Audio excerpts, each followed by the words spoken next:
Le miscanthus est une graminée originaire d'Asie disposant de caractéristiques séduisantes dans le cadre d'une démarche agroécologique.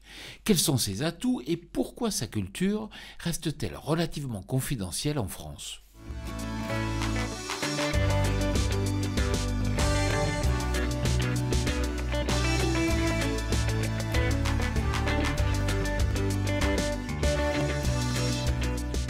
Cette semaine, je vous amène à la rencontre d'Alexandra Duthé, technicienne de culture miscanthus pour l'entreprise Novabiome.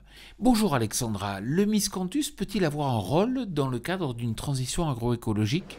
Alors le miscanthus peut jouer un rôle dans la transition écologique parce que pour plein de raisons. En fait, c'est une plante c'est une plante pérenne, donc vous l'implantez déjà une seule fois et elle reste en place pour 20 ans ou plus.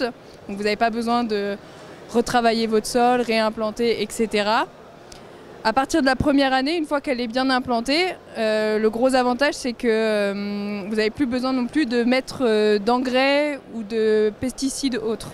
C'est-à-dire que en fait, vous récoltez la plante quand elle est toute sèche, c'est-à-dire que toute la sève est retournée dans le rhizome, que les feuilles sont retombées au sol.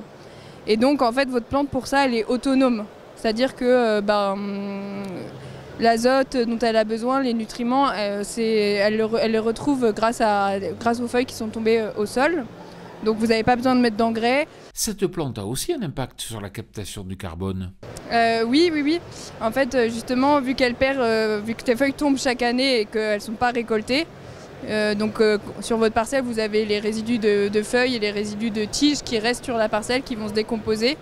Et donc ça participe au stockage de carbone. Et donc là, normalement pour 2024, le miscanthus entrera dans le label de bas carbone.